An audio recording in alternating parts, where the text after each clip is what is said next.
White cops mock black girl in court, shocked to learn she's a USG NIU's attorney in disguise. In a bustling courthouse on a rainy Monday morning, two arrogant white police officers openly ridicule a quiet black young woman they believe to be powerless and out of her depth. Whispers and muffled laughter ripple through the courtroom, fueled by unspoken biases. Little do they know, this seemingly unremarkable girl has a secret that could turn their world upside down. Behind her demure expression lies a brilliant legal mind, one shaped by an Ivy League education and sharpened by relentless dedication. By the time she's finished dismantling their testimony, the shocked officers will realize they've underestimated the wrong person. Danielle Cole tapped her foot nervously in the corridor of the Brooklyn Supreme Court. The early morning light filtered through tall windows, illuminating dusty rays across the marble floors. People hustled by attorneys cradling heavy case files, defendants darting wide-eyed, and uniformed officers eyeing them all with practiced indifference. But Danielle remained motionless, letting the steady flow of humanity pulse around her. She smoothed her neatly pressed charcoal grey skirt, the only outward sign of the formidable intellect she possessed. At just 27, Danielle had already earned her law degree from Harvard Law School, interned at the Manhattan District Attorney's Office, and recently completed a Special Department of Justice Fellowship under none other than then Attorney General Loretta Lynch. She was recognized as one of the country's brightest legal minds, a genius attorney, as her law professors once dubbed her. Yet she had chosen to keep that identity under wraps for the moment. Why the secrecy? Because Danielle wanted to understand the system from the inside out, unfiltered, without the shield of her titles or connections. She'd seen far too many defendants railroaded in courts across the nation, especially young black men and women who lacked money or clout to defend themselves. So she came here, voluntarily disguising her true background and stepping into the role of a pro se litigant in a small civil matter. Her plan was to observe, document, and quietly measure the subtle biases at play. It wasn't about deceiving the court. It was about revealing how deeply prejudice could shape outcomes, even in a city as diverse as New York. Because once Danielle made her real credentials known, she worried any impartial study would be impossible. The system would treat her differently, out of fear or respect. Now, though, she was just another face in the crowd. She clutched a worn leather satchel containing carefully prepared documents, procedural motions, transcripts, and detailed notes from her research. Today, she'd watch a hearing in which two police officers were testifying in a misconduct case. The plaintiff, a young man who claimed excessive force during a routine traffic stop. The officers, a pair with a reputation for aggression.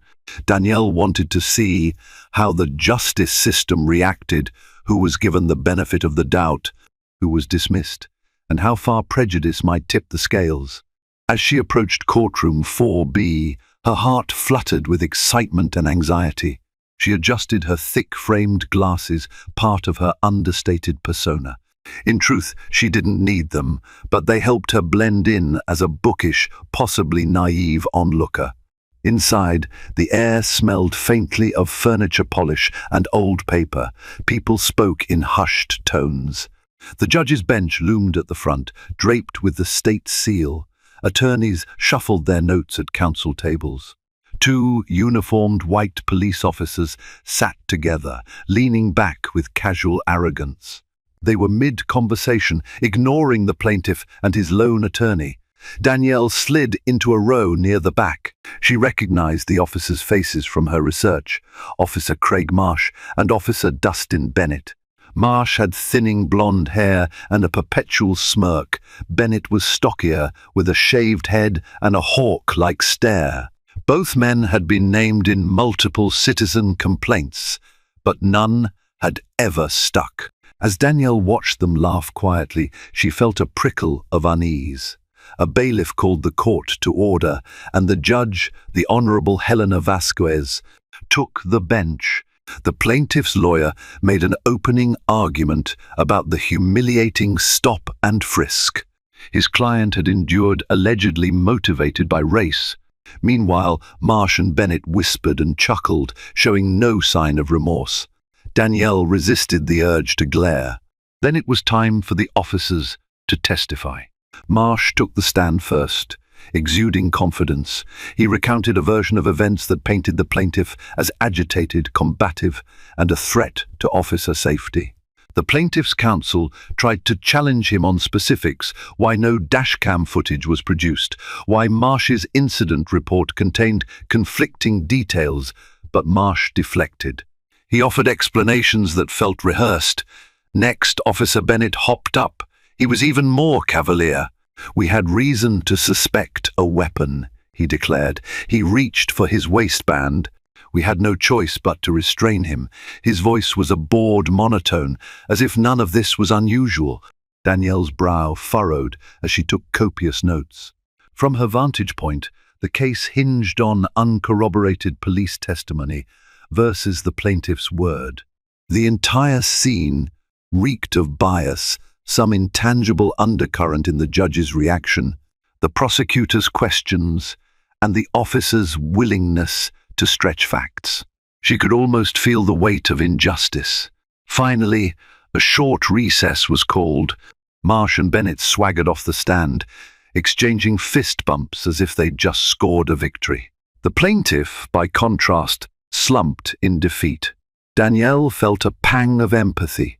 "I can't intervene," she told herself. "Not yet. I'm only here to observe."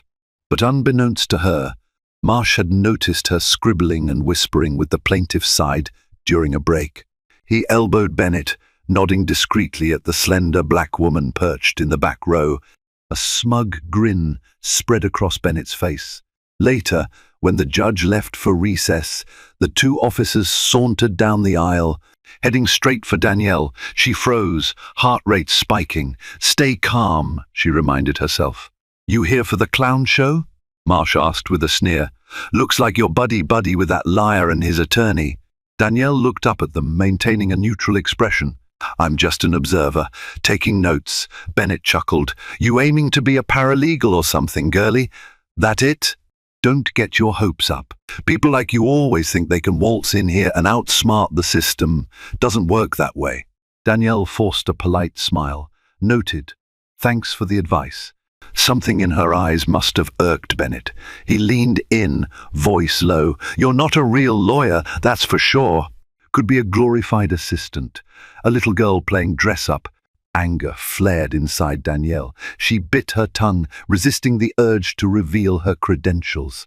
She wanted to blow their minds with her resume: Harvard Law, top of her class, licensed attorney in multiple states, special counsel to the Department of Justice. But if she did that, her experiment and her plan would be compromised. Instead, she stayed silent. Marsh smirked. "Go on. Keep scribbling. You won't change a thing in this system."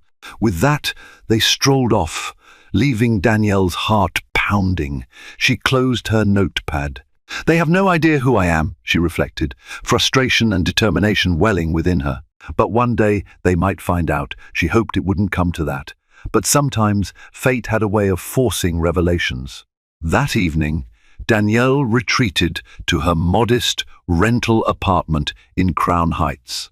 Stacks of legal journals and case files littered her small living room, remnants of her ongoing research. She brewed a cup of chamomile tea and replayed the day's events in her mind: Marsh and Bennett's haughty laughter, their dismissive remarks, the powerless frustration she felt. She sank onto the couch and opened her laptop, ready to type up her field notes. Danielle was compiling a personal study on systemic biases in law enforcement testimony. Eventually, she planned to present her findings to the Civil Rights Division of the Department of Justice quietly, behind closed doors. She expected some pattern of questionable testimony, but Marsh and Bennett's arrogance was galling. A text notification lit her phone. It was from her longtime mentor, Assistant U.S. Attorney Neil Rosen, a seasoned civil rights litigator. She had confided in him about her undercover approach, though he wasn't entirely comfortable with it. He supported her passion. "Neil, how's the project going? Heard you sat in on a rough hearing today." "Danielle, yes." Two officers, Marsh and Bennett, used questionable tactics. They mocked a plaintiff, claiming racially motivated force. Also mocked me for taking notes. A pause before Neil replied, "Be careful. They have a reputation. Word is they're connected to a broader pattern. Don't draw attention to yourself." Danielle sighed, typing back, "Got it. Will keep my head down." But unbeknownst to her, the wheels of fate were already turning. The next morning, the local news ran a brief segment about two alleged bad officers in Brooklyn, referencing Marsh and Bennett. The story recounted multiple lawsuits filed by minority citizens claiming harassment and brutality. Usually, these suits got buried. But a local investigative journalist, Ebony Morales from the New York Times, had started digging. She released an article detailing how Marsh and Bennett's testimony had exonerated them from numerous complaints. Patterns of contradictory statements were found, yet the court often sided with them. Marsh and Bennett, furious at the swirling negative press, doubled down on their hostility toward anyone they deemed a threat. And thanks to Danielle's presence, her note-taking, her quiet interest in the plaintiff's side, they considered her a threat too. By midweek, Danielle discovered that her every visit to court was shadowed by Marsh's suspicious glare or Bennett's attempts to intimidate. They'd pass by with snide remarks like, "Hope your little friend is ready for jail," or "You better watch who you team up with, sweetie." Danielle pretended not to hear, though it set her nerves on edge. Meanwhile, her quiet observations continued.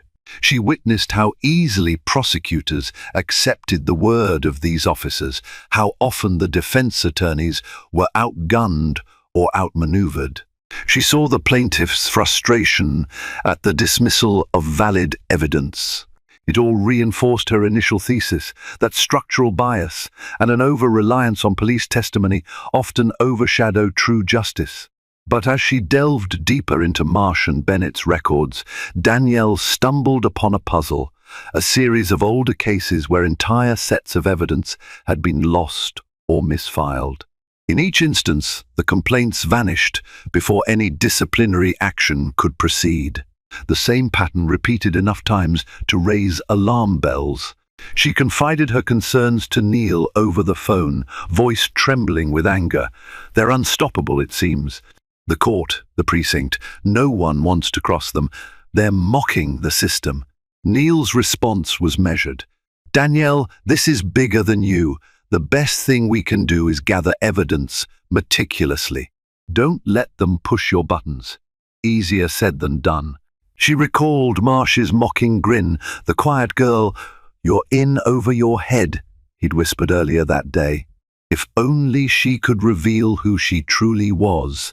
Danielle Cole, Esquire, the so-called genius attorney who'd authored briefs at the highest levels of the DOJ, who'd mentored under famed civil rights lawyer Sherilyn Ifill, who'd argued key motions in federal court. But that revelation could hamper her entire research plan. She decided to keep playing the role of an unassuming observer, at least for now. Yet each day, the tension escalated.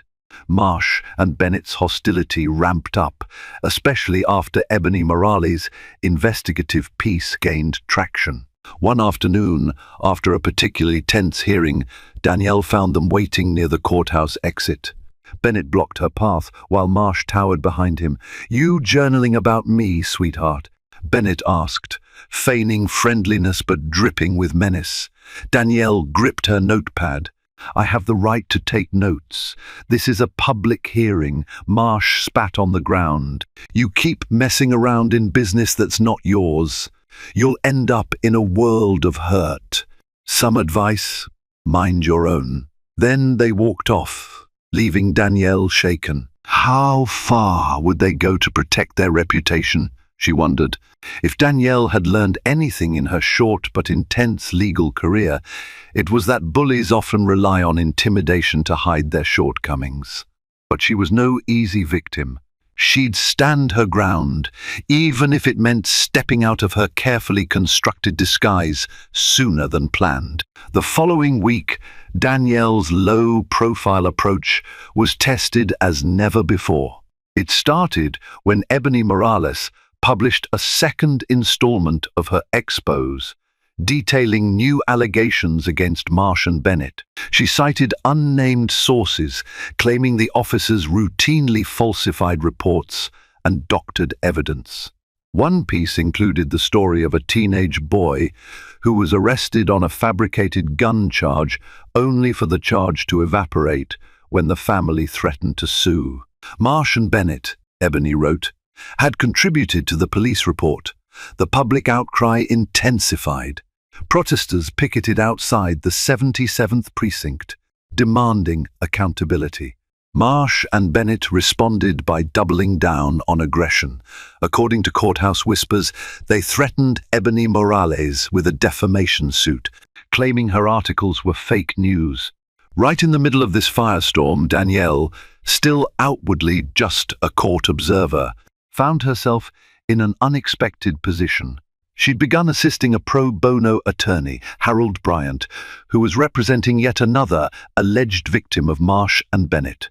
Bryant was overwhelmed by the volume of claims, so Danielle quietly offered research and administrative help, like a volunteer, she told him, never revealing her own bar certification. She simply said she was a legal researcher, and Bryant, desperate for help, welcomed her.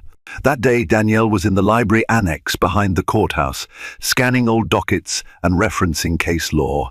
She wore her typical disguise, a conservative skirt, sensible heels, and those thick framed glasses.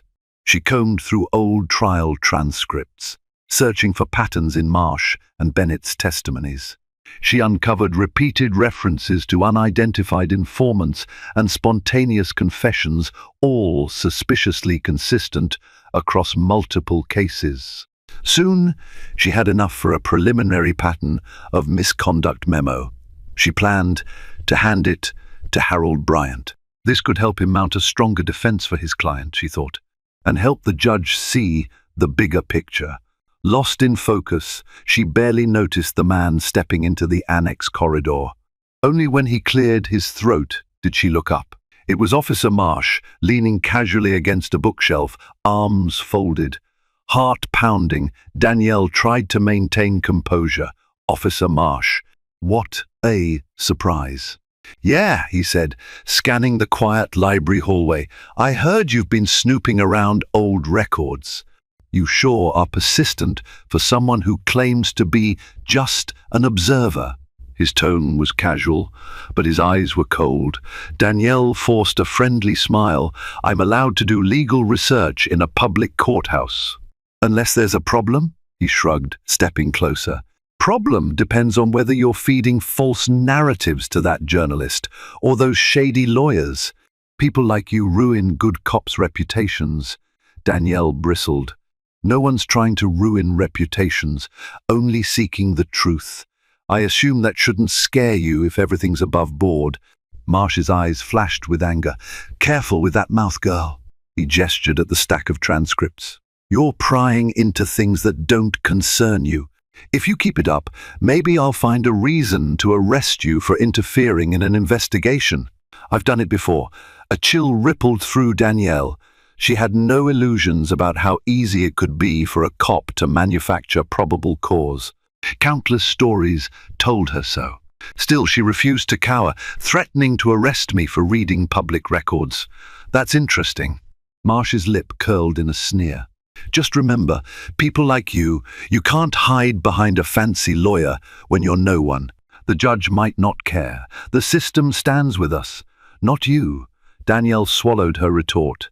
She needed to get out of there before the confrontation escalated. Grabbing her papers, she brushed past him. Marsh muttered something under his breath, an expletive-laced threat. She walked faster, heart pounding. Out on the street, she felt the warm summer sun on her face, but it offered no comfort. This was more than a personal vendetta. Marsh and Bennett had become emboldened, feeling threatened by the swirling media coverage and lawsuit, and they sensed Danielle was part of the movement to expose them. Over the next day or two, Danielle faced repeated intimidation tactics. Sometimes she'd notice a squad car parked outside her apartment building. A few times, her phone rang late at night, only for the caller to hang up when she answered. She couldn't prove it was Marsh or Bennett, but the timing was suspicious.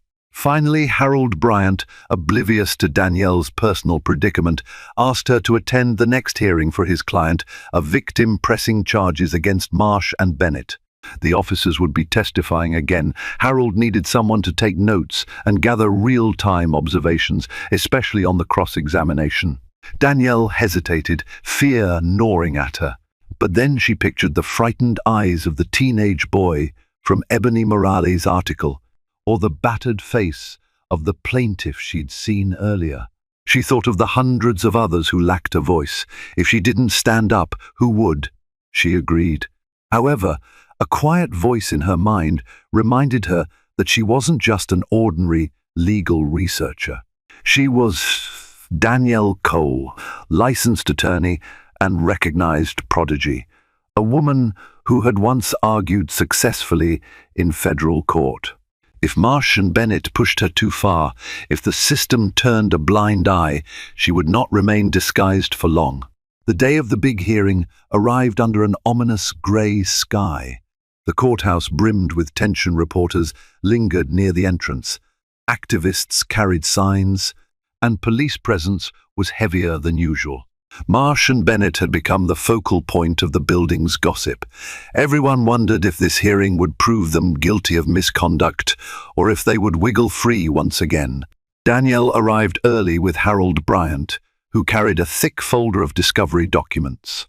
His client, Marcus Dixon, was a soft-spoken man in his early 30s who claimed Marsh and Bennett assaulted him during a routine stop in front of his own home. The prosecutors were reluctant to bring charges against the officers, so Marcus had filed a civil suit. Today's hearing was to determine whether enough evidence existed to proceed with the suit, or if it would be dismissed. The courtroom hummed with low voices. Marsh and Bennett strutted in, uniformed, exuding confidence. They spotted Danielle seated at Harold's table, notepad in hand. They exchanged a knowing glance and smirk. Here we go again, Danielle thought. Judge Alicia Davenport, an African-American woman known for her sharp intellect, presided. Danielle hoped that Davenport's reputation for fairness might counter any undue bias in favor of the police. Once the formalities concluded, the hearing commenced. Harold Bryant presented evidence. Sworn affidavits from bystanders who saw Marsh and Bennett throw Marcus to the ground without provocation, photographs of bruises consistent with assault, and radio dispatch logs that indicated no suspicious activity was reported when they arrived. Danielle took notes, meticulously documenting the judge's reactions and the cop's body language. When it was the officer's turn, Marsh took the stand first, wearing a polished facade of sincerity. "We suspected Mr. Dixon was engaged in possible drug activity," he began. "He matched a description from a tip we received." Harold cross-examined. "And where is this tip documented?" Marsh shrugged. "We got it verbally from an informant. Didn't have time to record it." A ripple of disbelief went through the gallery. Danielle tensed. "Here we go, with the phantom informant again," Harold pressed. "Yet the dispatch log shows no mention of a tip." Marsh looked unfazed. "We had to move quickly. Sometimes standard protocols fall behind in urgent situations." Next, Bennett took the stand, echoing Marsh's story. He claimed Marcus made aggressive movements and that they had to defend themselves. No mention was made of the bruises or the fact that multiple witnesses saw no aggression from Marcus. When Harold questioned Bennett about the use of force guidelines, Bennett retorted with a slight laugh. I know how to do my job, counselor. I don't need a lecture from some low-rent attorney. The hush in the room crackled with tension. Judge Davenport frowned, cautioning Bennett to maintain decorum. Harold resumed. Did you identify yourselves as police before initiating physical contact? Bennett rolled his eyes. Of course. He resisted anyway. The entire testimony reeked of fabrication. Danielle noticed how Marsh and Bennett's timelines contradicted each other on small details, like how long they were on the scene before confronting Marcus. She scribbled notes, anticipating how to highlight these inconsistencies. Then, in a startling turn, the police's attorney, a stern man named Richard Groves, called Danielle to the stand. She froze in shock as the clerk announced, "Miss Danielle Cole?" Harold spun to her in confusion. She had not planned on testifying. Groves, wearing a smug grin, stated, "We believe Miss Cole has been feeding biased narratives to the press and to Mr. Bryant. We want to question her involvement." Danielle's stomach lurched. If she got on that stand, her identity might become a lightning rod. But refusing could look suspicious. Harold objected. Miss Cole is not a party to this case. She's a volunteer, legal researcher. This is harassment. Judge Davenport looked at Groves. Relevance, counselor? Groves adjusted his tie. Her so-called research goes beyond neutral observation. We suspect she encouraged witnesses to lie about my clients. She's also frequently in contact with Ebony Morales of the New York Times. This might be an attempt to smear the officers in the media. Danielle's anger flared. She had never told a single witness to lie, and while she had shared general observations with Ebony Morales, that was hardly smear campaigning. Still, she felt a trickle of fear. If forced to testify, would the entire court discover her real background? Judge Davenport glanced at Danielle. "Miss Cole, is any of that true?" Danielle shook her head firmly. "No, Your Honor. I haven't told any witness what to say. I'm not engaged in a media smear. I only gather publicly available information." Davenport fixed Groves with a hard stare. "You haven't shown actual evidence that Miss Cole orchestrated false testimony. This feels like a fishing expedition." Objection sustained. She won't be testifying. Relief coursed through Danielle. She caught Marsh's glare from across the room, though. He mouthed something like, "We'll get you," his expression venomous. She realized that her refusal to be intimidated was pushing them toward more desperate tactics. The hearing resumed, with Harold systematically exposing minor contradictions in the officers' timelines. Judge Davenport listened, brow furrowed. By midday, she signaled for a lunch recess, stating she needed time to review the evidence and reconvene in the afternoon. As the courtroom emptied, Marsh and Bennett again sought out Danielle. This time, they cornered her near the water fountain. Marsh leaned in, voice low. "Running from the stand, huh? Maybe you're hiding something. People who dig into our business usually regret it." Danielle's pulse hammered. She was sick of their intimidation. Enough was enough. "I'm not hiding anything except my patience for bullies," she shot back, surprising herself with her boldness. Bennett scowled. "Watch your mouth, or next time you'll regret it. We can make your life miserable." In that moment, Danielle considered revealing everything.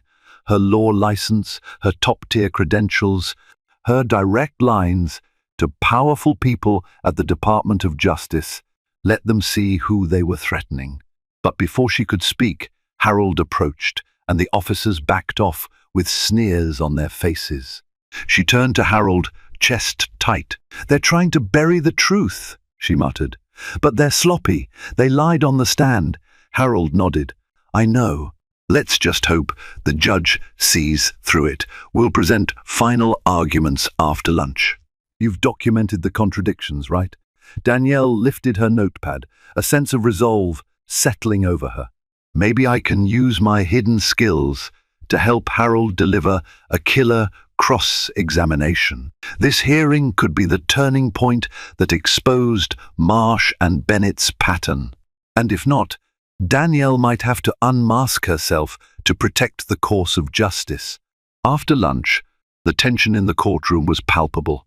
Judge Davenport announced she would allow each side 15 minutes for final statements before deciding if the case would proceed to a full trial. Harold asked Danielle if she had any final insights from her notes.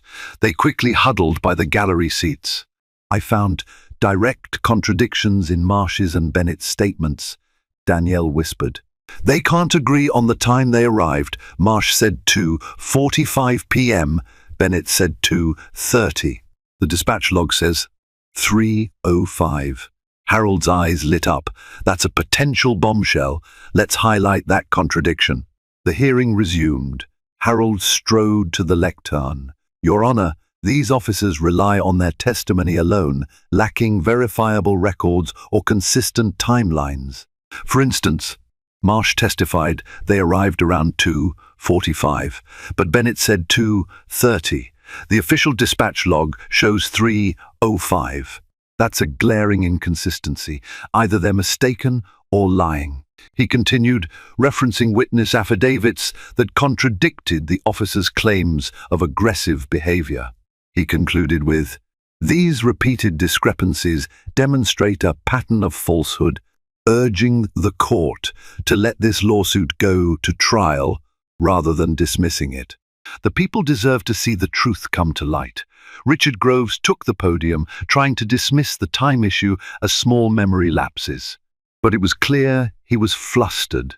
Marsh and Bennett exchanged uneasy glances. Judge Davenport took several minutes to review her notes. The courtroom was silent, tension coiling. Finally, she spoke.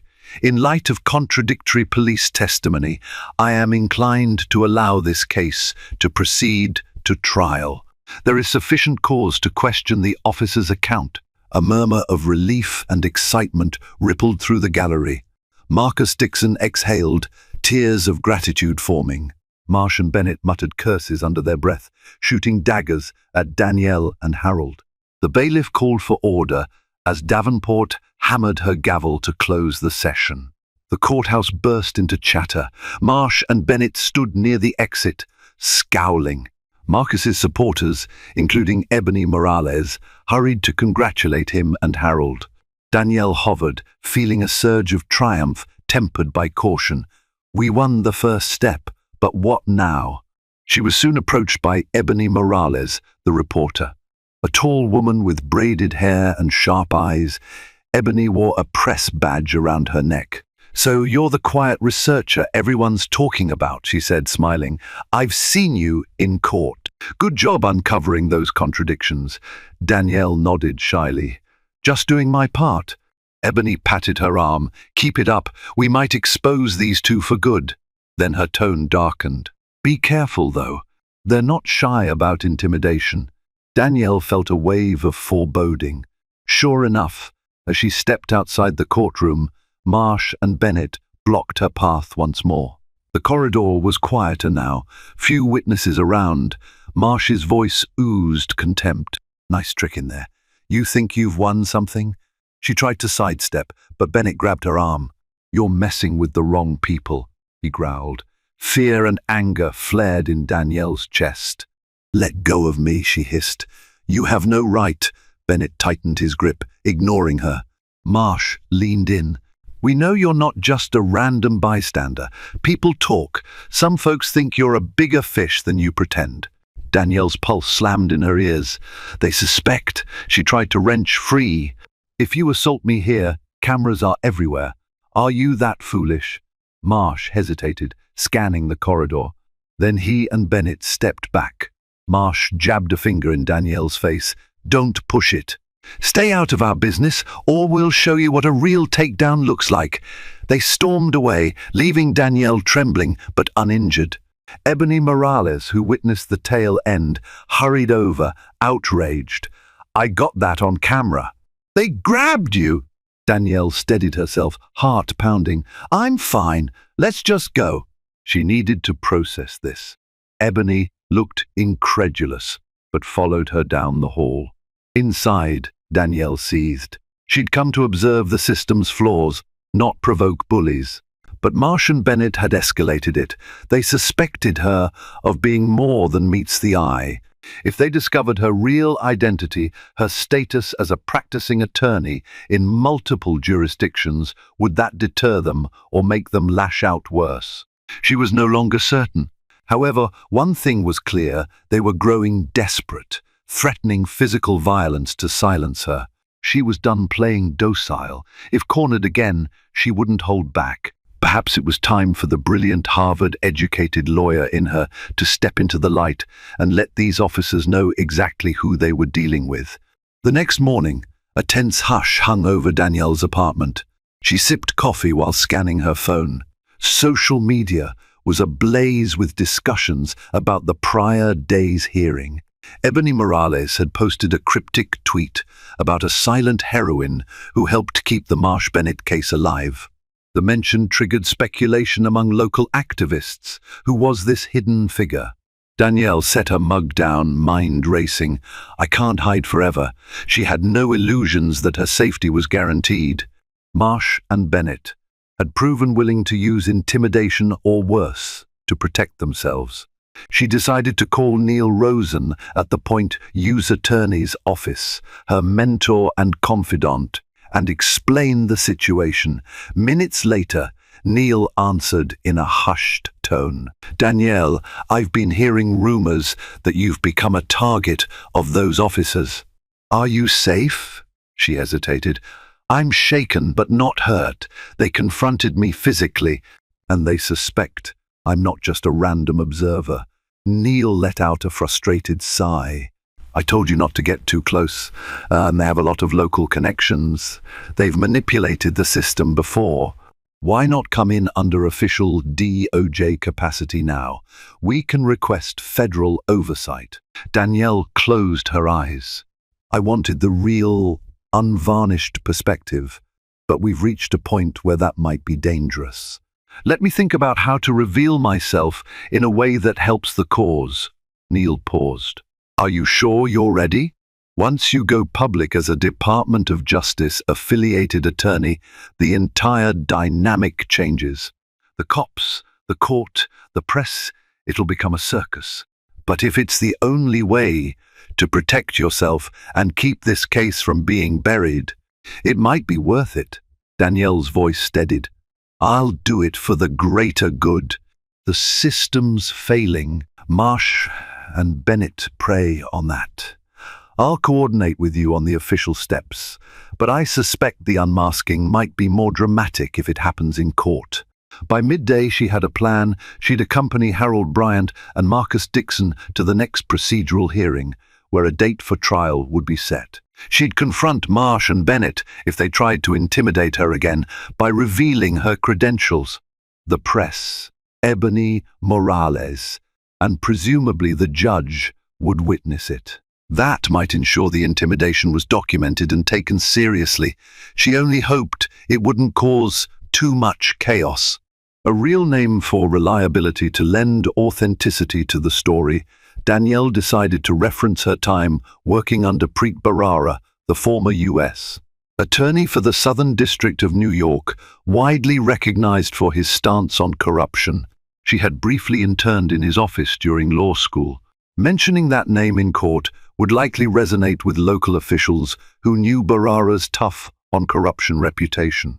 With everything set, Danielle tried to calm her nerves, reminding herself she was no stranger to high-stakes legal battles. She recalled the day she delivered an oral argument in a moot court competition at Harvard, receiving a standing ovation for her mastery. If she could handle that, she could handle this. The following week, the courthouse was more crowded than usual. Word had spread that Marsh and Bennett would appear again regarding pre-trial motions, and Ebony Morales had teased major developments in her ongoing coverage. Protesters, supporters, and the curious public crammed the corridors. Harold Bryant, Marcus Dixon, and Danielle arrived together. Marcus's face shone with cautious optimism. He carried new medical documentation indicating the severity of injuries inflicted by the officers. Danielle carried a sleek black briefcase, this time her old companion from Harvard, sporting a small DOJ pin inside. In the corridor outside courtroom 5A, Marsh and Bennett stood with their attorney, Richard Groves. They noticed Danielle immediately. Marsh's eyes narrowed, and Bennett whispered something, chuckling. Danielle steeled herself. The hearing commenced. Judge Davenport was present again, listing the housekeeping matters for the upcoming trial. Groves tried to push for a delayed trial date, citing insufficient time to prepare. Harold countered that justice delayed was justice denied. Danielle quietly observed, awaiting the right moment. Ebony Morales hovered in the gallery, phone at the ready. Then it happened. During a pause, Marsh rose from his seat, speaking out of turn. Your Honor, we request the removal of certain volunteer researchers from counsel's side, specifically Miss Cole. She's interfering, inciting negative media coverage. Judge Davenport frowned. Officer Marsh, you know better than to speak out of turn, but let me address that. Miss Cole is not on official record as counsel. Is she simply a paralegal or volunteer for Mr. Bryant? Harold started to respond, but Danielle stood, voice steady. Your Honor, if I may clarify. She moved to the center of the courtroom, feeling all eyes upon her. Marsh smirked, expecting to see her squirm. Instead, Danielle drew herself up. I am Danielle Cole, and I am not just a volunteer. I'm a licensed attorney in the state of New York, among others, and a former Department of Justice fellow under U.S. Attorneys Preet Bharara and Loretta Lynch. A hush fell. Groves blinked in astonishment. Marsh and Bennett exchanged stunned glances. Ebony Morales snapped a photo from the gallery. Judge Davenport lifted an eyebrow. Is that so? You're an attorney, Miss Cole? Danielle continued, voice resolute. Yes, Your Honor. My bar number is 5,603,982. I've been quietly observing to gather information about patterns of misconduct, specifically in cases involving these officers. The reason for my discretion was to witness the system's unguarded behavior, free from the influence of official titles. But in light of repeated harassment, I feel compelled to reveal my credentials and stand with Mr. Bryant as co-counsel in Mr. Dixon's case, if the court permits. Stunned murmurs rippled through the courtroom. Some spectators stifled gasps. Ebony Morales's lips curved into a triumphant smile. She'd suspected Danielle was more than meets the eye, but not to this extent. Judge Davenport nodded slowly.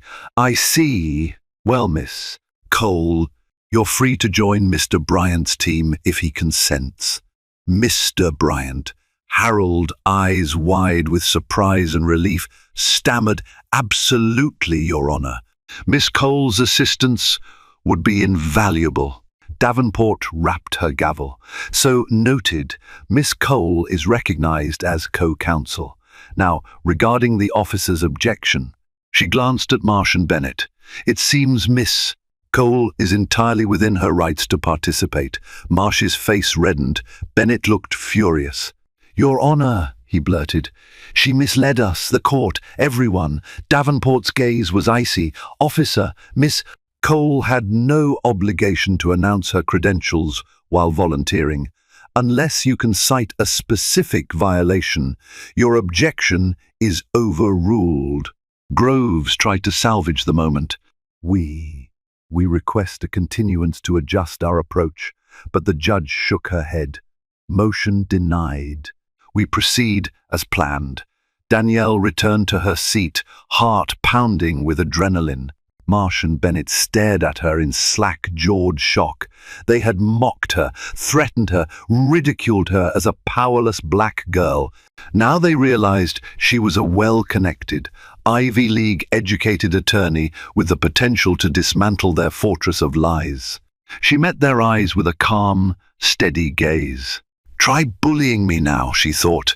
In the hallway afterward, Ebony Morales raced up. Danielle, that was incredible. Are you able to comment on your time at the DOJ? Danielle managed a polite but firm response. I prefer not to overshadow Mr. Dixon's case. But yes, I do have federal experience, and I'm committed to seeking justice for those harmed by police misconduct. She left it at that, politely refusing further queries as reporters clamored. Meanwhile, Marsh and Bennett stood off to the side, fuming. Marsh hissed to Bennett, "She's got to be lying. We never heard of her." Bennett, sweat beading on his brow, looked unsettled. "Check her bar status. She might be the real deal." Their shock turned to simmering rage. They exchanged a glance of mutual understanding. If they lost the Dixon case, more lawsuits would follow, and their reputations, and possibly their freedom, would be on the line. They retreated without another word, but Danielle knew the war had escalated. She'd unmasked herself, which meant the next showdown would be bigger than either side ever anticipated. In the days leading up to the trial, Danielle's life was a whirlwind of depositions, strategy meetings, and media speculation. She officially joined Harold Bryant's small firm, thus removing any question about her standing.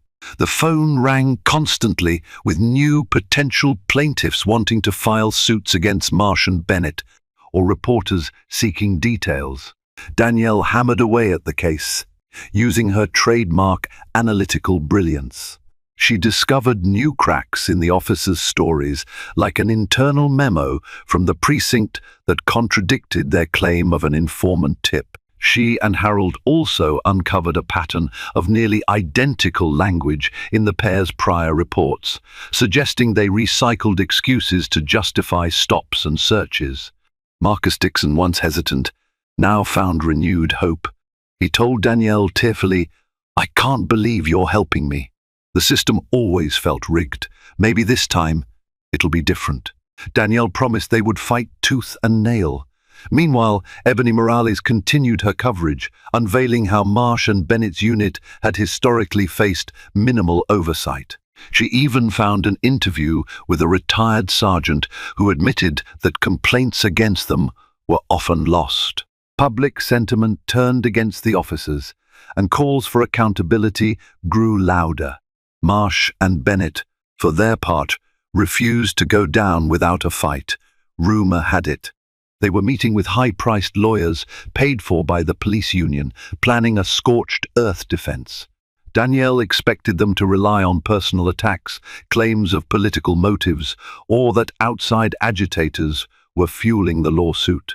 One afternoon, Harold shared a rumor he'd heard. "They might try to pin something on you, Danielle, like forging documents or bribing witnesses. They want to shift blame. Maybe they'll claim your personal vendetta is behind these allegations." Danielle pursed her lips. "Let them try. They'll find I'm squeaky clean. Every piece of evidence I have is legit. I'll keep thorough documentation in case they attempt to frame me." Still, she felt a quiver of anxiety. Marsh and Bennett had proven capable of intimidation. Would they attempt actual violence if cornered? She updated Neil Rosen at the DOJ, who assured her she had backing if things escalated. "We're ready to step in if they cross a line," Neil said. Yet, Danielle knew lines could be crossed quietly, in dark alleys or falsified police logs. She took precautions, varied her routine, installed a security camera at her apartment, and always kept a friend or colleague nearby when traveling to the courthouse. As the trial date loomed, the city's eyes turned to the Marsh-Bennett fiasco. The gravity of the case went beyond Marcus Dixon's allegations. It symbolized the broader fight against systemic police misconduct. The defense team, led by Richard Groves, signaled they'd mount a fierce battle, painting the officers as victims of a smear campaign orchestrated by radical activists and an overzealous new attorney.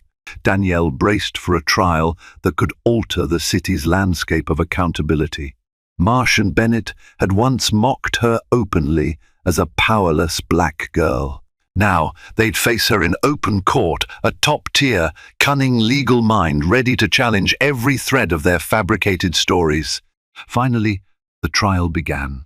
Spectators packed the courtroom, the front rows reserved for press, activists, and supporters. Judge Davenport oversaw the proceedings, her stern presence commanding respect. Marsh and Bennett sat at the defense table, each sporting a combative expression. Their lawyers flanked them, stacks of documents at the ready. Harold handled the opening statement for Marcus Dixon, describing the humiliating assault. Then Danielle stood to outline the evidence of repeated dishonesty in Marsh and Bennett's conduct. She spoke with clarity and passion, referencing specific incidents and the patterns they revealed. The jury watched her intently. In the gallery, Ebony Morales typed notes furiously, capturing every word. When it was the defense's turn, Richard Groves tried to tear down Marcus's credibility, calling him unemployed and implying past minor offenses indicated a propensity for resisting police. Then he moved on to Danielle, describing her as a young attorney with an agenda. He alluded to her activism and her ties to the DOJ, suggesting she was launching a personal crusade. Danielle swallowed her annoyance, waiting to respond with evidence rather than emotion. The trial progressed with witness after witness. Some neighbors testified they saw Marsh and Bennett slam Marcus against a car without provocation. The officers produced their own set of witnesses, mostly questionable individuals who gave contradictory accounts. Midway through, Marsh took the stand, his calm demeanor barely masking underlying anger. He insisted Marcus had threatened him verbally, made gestures that indicated a weapon. When Danielle cross-examined, she meticulously dismantled his timeline.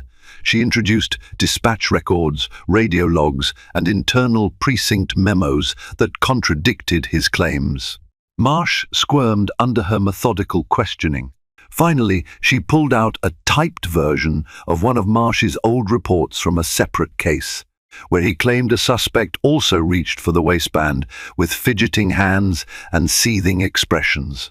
She had a near-identical statement from the Marcus case. "Officer Marsh," she asked, "do you commonly describe suspects in the exact same words? Or is that a coincidence?" Marsh's eyes flickered with panic. I might have a standard approach to documenting incidents." A faint ripple of laughter spread through the courtroom. Danielle pressed on, pointing out inconsistencies. Marsh's frustration rose. He snapped at Danielle, "You're twisting my words." The judge had to warn him to remain respectful. Next came Bennett's testimony, which Danielle dissected with equal precision. She cornered him on the alleged tip that triggered the stop, forcing him to admit there was no official record. She also highlighted the discrepancy in times. The jury members exchanged glances, sensing a web of lies unraveling. By the trial's third day, Marsh and Bennett's once cocky aura had crumbled. The defense attorneys scrambled to salvage their case, but the weight of evidence was crushing. Then a bombshell dropped. Ebony Morales had obtained an internal precinct email showing Bennett bragging about teaching someone a lesson minutes after Marcus's assault. This email, though partially redacted, was admitted into evidence. The defense tried to exclude it, but Judge Davenport allowed it, stating it showed potential motive or mindset. Marsh and Bennett glared at Ebony, who sat near Danielle, scanning the email. Danielle introduced it to the jury. Officer Bennett wrote these words, "That punk needed a reminder of who's in charge around here." Doesn't sound like a legitimate policing tactic. It sounds like retribution. Bennett stammered about stressful conditions and locker room talk, but the damage was done. When final arguments arrived, Danielle invoked the ideals of justice. No one is above the law, not even those tasked with enforcing it. This isn't about demonizing police, it's about accountability. Marcus Dixon was brutalized and lied about. Officer Marsh and Officer Bennett show a pattern of deception. We ask you to deliver justice by finding them liable. The defense tried to paint the cops as brave men under constant threat, urging the jury not to let anti-police sentiments cloud judgment. Yet the evidence was overwhelming. The jury deliberated for 2 days, tension thick in the air. Marsh and Bennett avoided eye contact with everyone, their bravado gone. Finally, the verdict. They found Marsh and Bennett liable for excessive force and violations of Marcus Dixon's civil rights. The court awarded Marcus substantial damages, and the judge referred Marsh and Bennett's conduct to the district attorney for possible criminal charges. Pandemonium erupted. Applause burst from the gallery. Ebony Morales rushed to capture the moment. On the defense side, Marsh and Bennett stood in disbelief, faces pale. They had once laughed at the little black girl they thought was powerless. Now they faced personal and professional ruin, undone by the very system they believed they controlled. Danielle exhaled, relief and triumph flooding her. She locked eyes with Marcus, who mouthed, "Thank you." Harold clapped her on the back, beaming. The courtroom was alive with cheers, tears, and a sense that maybe, just maybe, justice could prevail. In the aftermath, the fallout for Marsh and Bennett was swift. Their precinct launched an internal affairs investigation. District attorney investigators weighed criminal charges for perjury, conspiracy, and assault under color of law. Public outcry demanded they be fired immediately. The police union distanced itself, blaming individual lapses. Meanwhile, Marcus Dixon's victory emboldened other victims. A flood of lawsuits and complaints poured in against the two officers, citing patterns eerily similar to Marcus's case. Marsh and Bennett, once smug in their untouchable status, faced the very real possibility of prison. As for Danielle Cole, the story of her undercover approach made headlines. Ebony Morales published a feature, The Hidden Harvard Grad Who Exposed Corrupt Cops. It detailed Danielle's journey from quiet observer to unstoppable legal force. Interviews with her mentors, including references to her stint under Preet Bharara, highlighted her extraordinary legal mind. Some commentators criticized her for initially concealing her role, while others praised her cunning strategy to reveal the raw biases in the system. Harold Bryant's small firm grew in reputation overnight. They took on more civil rights cases, with Danielle at the forefront. She juggled her role as lead counsel in new lawsuits, coordinating with the Department of Justice to compile a broader crackdown on police misconduct. One sunny morning, Danielle strolled out of the Brooklyn Supreme Court building, a sense of peace washing over her. Ebony Morales caught up to her, microphone in hand. "Danielle, the public wants to know. What's next for you?" Danielle smiled warmly. "Continuing the fight for equity and justice, Ebony. This city and this country still has a lot of work to do. I plan to use my voice, not just in court, but in policy discussions, training programs, anything that breaks down these systemic failures." Ebony nodded, scribbling notes. "Any regrets about how everything played out?" Danielle paused thoughtfully. "I regret that so many victims had to suffer before real action was taken. But I don't regret uncovering the truth in the way I did. If Marsh and Bennett had known who I was from day one, they might have covered their tracks more carefully. This outcome is a testament that intimidation and prejudice can't stand forever." The wind rustled leaves along the courthouse steps. In the distance, activists chanted for further reforms. Danielle gazed at them, heart swelling with purpose. She recalled how Marsh and Bennett once laughed at her, certain she was a powerless nobody. Now they'd tasted the bitter fruit of their arrogance, true hard karma. And for Danielle, she had found a renewed calling, forging a path that melded her brilliance with relentless compassion. The system she once analyzed from behind thick-framed glasses now felt the weight of her influence. As she stepped forward, a swirl of camera flashes and applause followed, but Danielle focused only on the horizon, on the countless other battles waiting to be fought, and won for those who had no voice. Thank you for joining Danielle Cole's incredible odyssey, from quiet courtroom observer to triumphant attorney, unmasking the cruelty and deceit of two corrupt officers. Her story shows that while racism and arrogance may flourish in the dark corners of the justice system, they crumble when confronted by brilliance, tenacity, and integrity. Every prejudice-laced laugh, every dismissive insult, Danielle turned them into catalysts for truth. If you were moved by her unwavering courage and inspired by the power of justice prevailing over intimidation, please like this video, share it with others who need this spark of hope, and subscribe to our channel for more stories that shine a light on resilience and righteousness. Together, we can champion real change and ensure that no one is ever underestimated or oppressed because of who they are. Thank you for watching, and remember, justice begins when we decide to stand up.